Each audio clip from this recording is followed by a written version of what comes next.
ginulat ang mundo.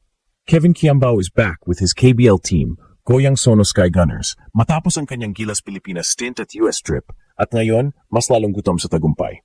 Pagkatapos magbida para sa Gilas sa 2025 FIBA Asia Cup, kung saan nag-average siya ng 12 PPG, 2.2 RPG, 1.6 APG, at halos 3 triples kada laro, muling tatapak si KQ sa Korea bilang mas matatag na player.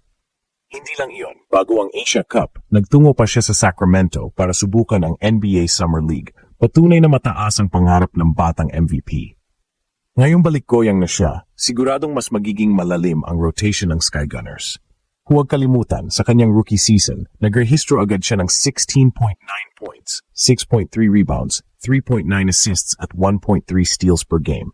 Numbers na hindi pangkaraniwan para sa isang baguhan. Katulad ng ginawa ni Dwight Ramos sa Japan, inaasahan na si Kiambao ay magpapatuloy sa pag-angat ng bandila ng Pilipinas sa KBL.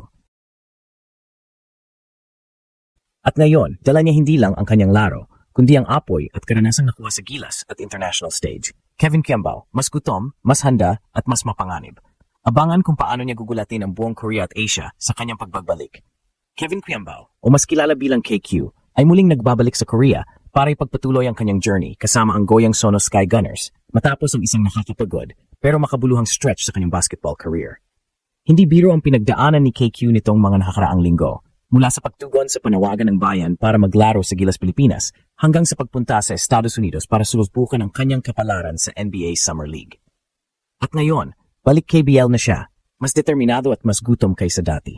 Sa kanyang pagbabalik, agad niyang pinaramdam sa lahat na hindi siya uwi sa Korea bilang parehong manlalaro. Sa kanyang social media post, nagbahagi siya ng video mula sa kanyang unang training session muli sa Goyang. Kalaki pang caption na nagsasabing, "This time, hungrier." Simpleng linya pero malinaw ang mensahe. Handa si KQ na magpakita ng mas mataas na level ng laro at tulungan ang kanyang koponan na makipagsabayan sa malakas na kompetisyon ng KBL. Kung babalikan, naging abala si KQ sa international scene nitong mga nakaraang buwan.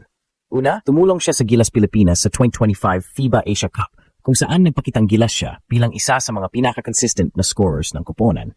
Sa 5 laban ng Gilas, nagtala si KQ ng 12 points per game, may kasamang 2.2 rebounds, 1.6 assists at halos 3 3-pointers bawat laro.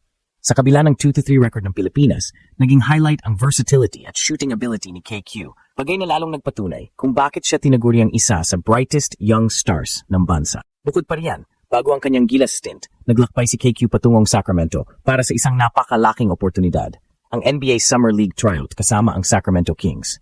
Kahit hindi siya nakapasok sa preseason lineup ng koponan, malaking karanasan pa rin ito para kay KQ dahil naranasan niya makipagsabayan sa mga NBA hopefuls at maramdaman ang bilis at physicality ng liga. Para sa isang batang manlalaro mula Pilipinas, hindi ito kabiguan, kundi isang stepping stone na magdadala sa kanya sa mas mataas na antas. Ngayon na nakabalik na siya sa Korea, dala niya ang lahat ng karanasang ito, ang pressure ng FIBA, ang exposure sa NBA, at ang responsibilidad ng paglalaro para sa bayan. At huwag kalimutan, bago siya pansamantalang lumisan para sa national team duties, gumawa na si KQ ng marka sa KBL bilang rookie ng Goyang. Tumulong siya sa kanyang koponan sa pamamagitan ng 16.9 points, 6.3 rebounds, 3.9 assists, at 1.3 steals per game, isang impressive stat line para sa kanyang unang season pa lamang.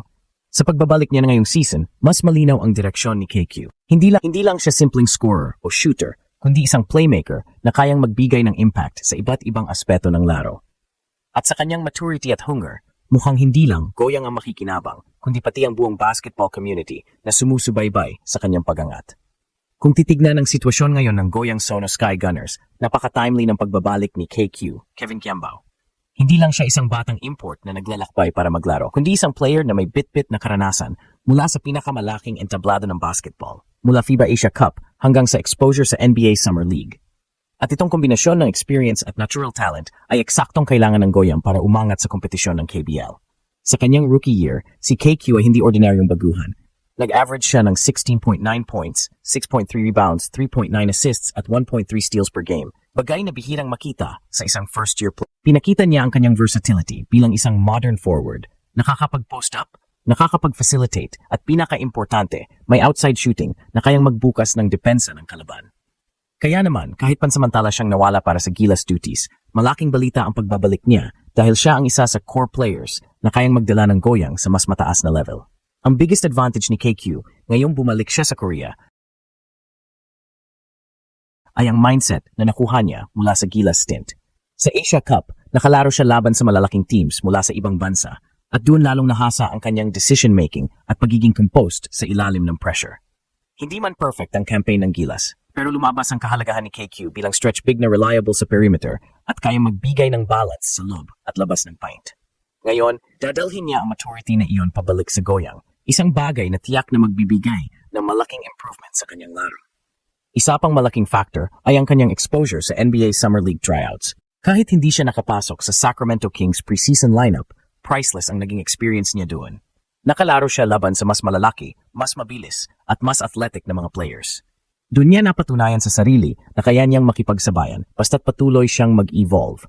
At ngayong nasa KBL ulit siya, mas magiging malinaw sa kanya kung paano i-apply ang mga natutunan niya sa mas competitive at physical na liga sa Korea.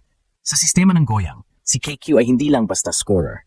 Isa siyang connector na kayang magpabilis ng bola, mag-facilitate mula sa high post, at magbigay ng spacing para sa kanilang mga guards.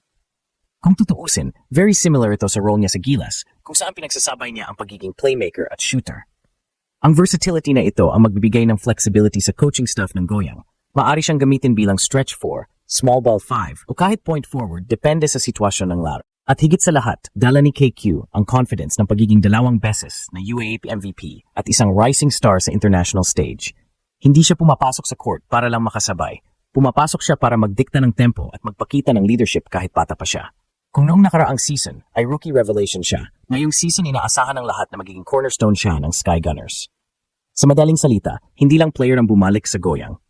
Bumalik ang isang mas matatag, mas gutom at mas determinado na Kevin Kiambao, handang ipakita na kaya niyang mag-dominate hindi lang sa Pilipinas, kundi pati sa international scene. Habang muling nagsisimula si KQ sa Goyang Sono Sky Gunners, hindi lang mga fans sa Korea ang nakatutok, pati buong Pilipinas ay nakasubaybay sa bawat galaw niya. Para sa maraming Pinoy basketball fans, si KQ ay hindi na simpleng prospect, kundi isa ng simbolo ng bagong henerasyon ng mga manlalarong kayang magtagumpay sa international stage. Kung iisipin, bihira ang players na may kombinasyon ng size, skill at basketball IQ gaya ni KQ. May shooting touch siya na bihira sa big men, passing vision na parang guard at versatility na bagay sa modernong basketball. Dahil dito, malinaw na hindi lang siya magiging valuable piece para sa Goyang, kundi isa ring susi sa hinaharap ng Gilas Pilipinas. Kaya naman, bawat balik niya sa KBL ay hindi lang simpleng pagbabalik trabaho. Ito ay hakbang papunta sa mas malaking pangarap, ang makilala bilang unang tunay na Pinoy point forward na kayang magdala ng bandila sa international leagues. Kung anong pinakita niya sa UAAP Gilas at Asia Cup ay patikim lang. Ang mas malaking tanong ngayon, hanggang saan kaya siya dadalhin ng kanyang laro? Para sa mga Pinoy fans, malinaw ang sagot. The sky is the limit for KQ.